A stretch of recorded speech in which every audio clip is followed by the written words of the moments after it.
Hello दोस्तों, नमस्कार। चलिए आज हम संस्कृत के कुछ ऑब्जेक्टिव्स लेके आए हैं और यह जो ऑब्जेक्टिव है संस्कृत से लिया गया है। हम लोग जानते हैं कि संस्कृत जो भाषा है उसे देव भाषा कहा जाता है।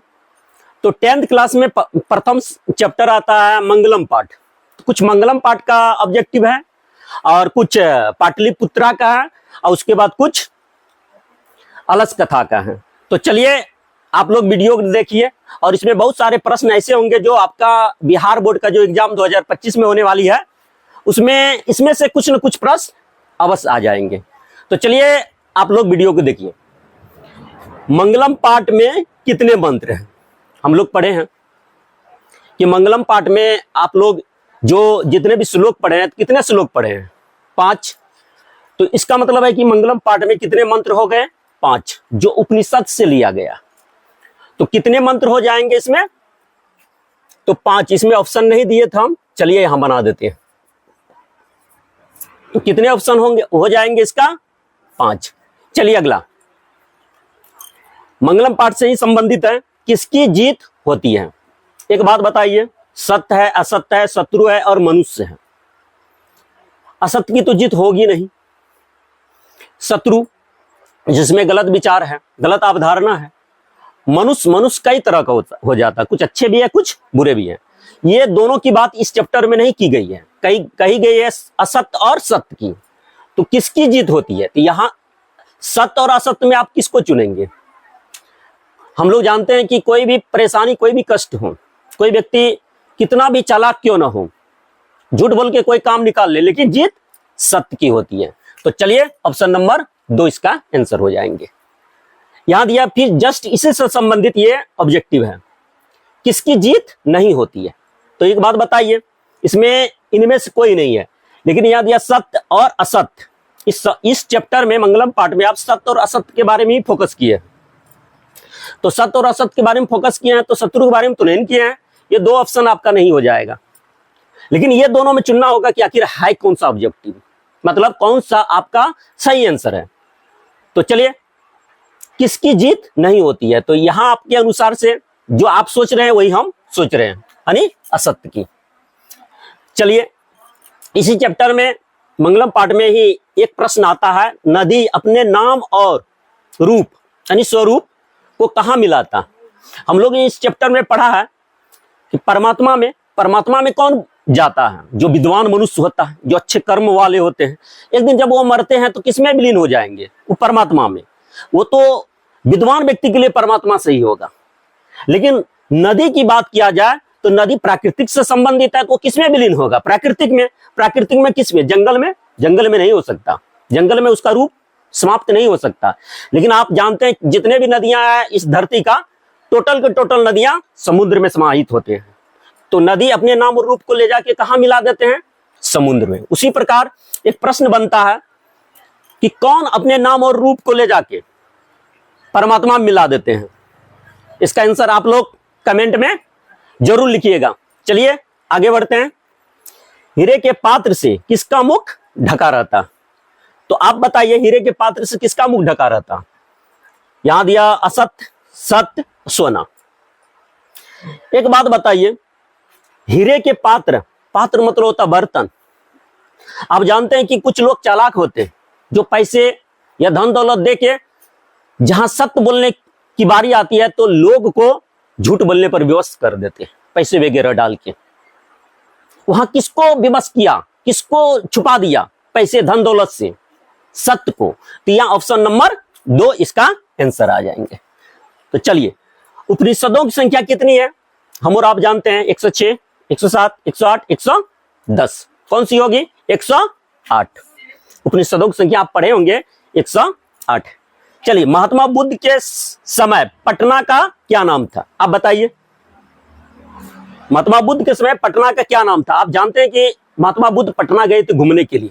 जब उनसे पूछा गया कि आगे चल करके पटना की स्थिति क्या होगी, थोड़ा भविष्यवाणी कीजिए, तो उसमें महात्मा बुद्ध बताए थे, क्या बताए थे कि आगे चल करके यह नगर बहुत महानगर होगा, लेकिन इसमें अग्निदाह, कलहल, उसके जल, ये बाढ़ आदि की समस्या यहाँ रहेगी और उसकी भविष्यवाणी जो है पूरी तरह से सत्य है।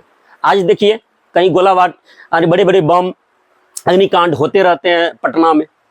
अब नदी के किनारे बसा हुआ शहर है, बाढ़ तो होते ही है और इतनी ज्यादा जनसंख्या बढ़ गई है तो हल्ला गुल्ला हो ही रहे हैं। उसकी ये भविष्यवाणी बिल्कुल सार्थक हुई। तो महात्मा बुद्ध के समय पटना का नाम क्या था? पटना का नाम पाटलीग्राम था। Option number A. सरस्वती का कुलगिरी किसे कहा जाता? आप अपना भारत की धरती पर, पूरे भारतवर्ष में एक ऐसा शहर है हम लोगों के बीच जहां से बड़े बड़े विद्वानों ने जन्म लेकर पूरे भारत का नाम रोशन किए हैं। वो धरती है पटना का। यहां से आप देख रहे हैं आर्यभट्ट का नाम जानते हैं, जिन्होंने शून्य का आविष्कार किया था, उनका भी जन्म स्थान कहां है? पटना। तो यहां इसको सरस्वती को यानी सरस्वती का कुलगिरी पटना इसलिए कहा जाता है, यहां पर अनेक विद्वानों ने जन्म लेकर इस धरती का नाम रोशन किया है। ऐसा लगता है शायद कहीं कभी न कभी स्वयं सरस्वती मां इस जगह पे रहा होगा और उसी के वंशज सब जन्म ले रहे उस धरती से, इसलिए इसका ऑप्शन ए नंबर चला जाएगा, पटना। तो चलिए अगला, निम्न में कौन से पटना का एक नाम है? कुसुमपुर, महेंद्रपुर, शिवपुर, इनमें से कोई नहीं। कौन सा होगा? हम लोग जब पाटलिपुत्रा चैप्टर पढ़े थे, पाटलिपुत्र वैभवम, तो उसमें आप पढ़े होंगे पटना का नाम पाटलीग्राम, पाटलिपुत्र, पाटलिपुत्र पटना। लेकिन पटना का नाम आप कुसुमपुर भी पढ़े होंगे, पुष्पपुर भी पढ़े होंगे। तो उसमें कुसुमपुर, पुष्पपुर पढ़े, तो इस चारों में कौन सा ऑप्शन सही है? कुसुमपुर, क्योंकि हम लोग पढ़े हुए हैं, तो पटना के एक नाम कुसुमपुर भी है। तो चलिए यहां पर अलस कथा के लेखक कौन है? हम लोग जानते हैं मिथिला के प्रसिद्ध कवि विद्यापति, उसके कई ऐसे यानी विद्यापति के कई ऐसे कविताएं हैं जो आज भी प्रचलित है, लोकगीत है जो आज भी प्रचलित है। उसी विद्यापति का नाम यहां बताया जा रहा है। तो अलस कथा के जो लेखक हैं वो है विद्यापति। आप लोग जानते हैं मिथिला के प्रसिद्ध कवि कौन थे? वही विद्यापति। तो हम लोग ऑप्शन नंबर किसके साथ जाएंगे? ख के साथ। चलिए अगला चैप्टर अगला नेक्स्ट मतलब सवाल पे जाते हैं। वीरेश्वर, चलिए इसमें दुर्गीकरण लगेगा। वीरेश्वर कैसा व्यक्ति था?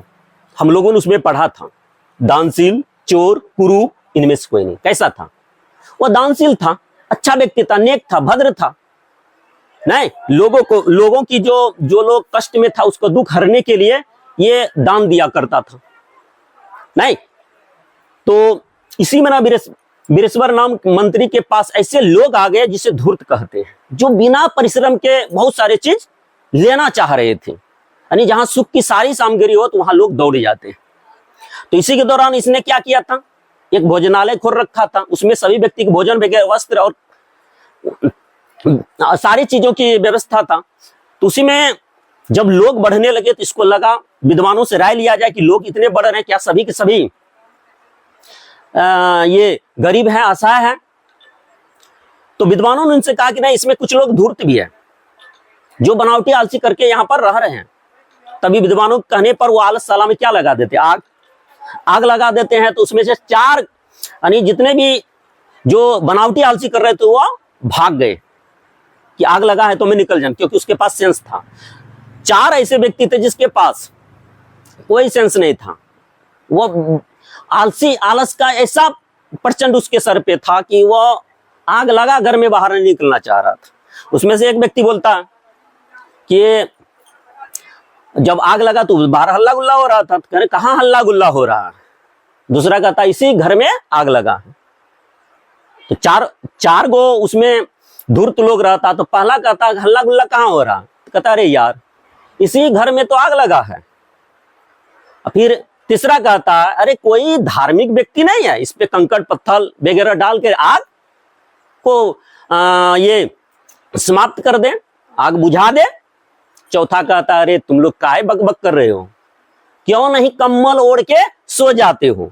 तो यहां पर देखा यहाँ इस बात से यह प्रसिद्ध हो जाता है, ये बात से यह बात हम लोगों को समझ में आती है कि लोग कितने धूर्त से कि अपना प्राण तक भी नहीं बचाना चाह रहा था, इतना बनावटी आलसी कर रहे थे वो।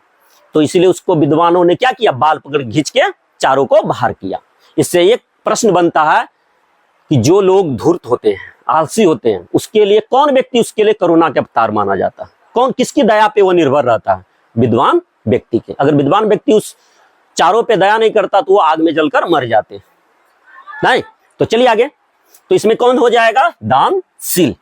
चलिए आगे, यूनान के राजदूत कौन थे? आपको पता है यूनान के राजदूत मेगास्थनीज है। ये चंद्रगुप्त मौर्य को सेल्यूकस निकेटर, इनका ससुर था। चंद्रगुप्त मौर्य का नहीं, सेल्यूकस निकेटर इनका ससुर था। जब उस पे विजय ये प्राप्त किया था तो इनको अपने राजदूत, ये सेल्यूकस निकेटर का राजदूत था मेगास्थनी, तो इसको दान, इसके साथ सेल्यूकस निकेटर ने मेगास्थनीज को भेजा। तो चंद्रगुप्त मौर्य के यूनान के जो राजदूत थे कौन थे? यह मेगास्थनीज था, जो चंद्रगुप्त मौर्य के दरबार में थे, जिन्होंने इंडिका नामक पुस्तक की रचना किया। चंद्रगुप्त मौर्य किस वंश के थे? हम लोग सभी जानते हैं, हर्यक या मौर्य, हर्यक, गुप्त या शुंग। कौन वंश के होंगे? तो ये मौर्य वंश के थे। चलिए 14वां नंबर और अंतिम नंबर प्रश्न है, किसका वर्ण श्यामा था? यानी श्यामा मतलब काले। तो इसमें से विजयंका, विद्यापति या पंडित छमारो। हम लोग जानते हैं कि विजयंका का रंग कैसा था? श्यामा था। तो चलिए, वीडियो आप लोगों को कैसा लगा है? अगर उपयोगी हो आप लोग के लिए तो कमेंट कीजिएगा। इस वीडियो को लेकिन पूरा देखिएगा। तो चलिए, तो आज का क्लास खत्म करते हैं। नमस्कार सभी को।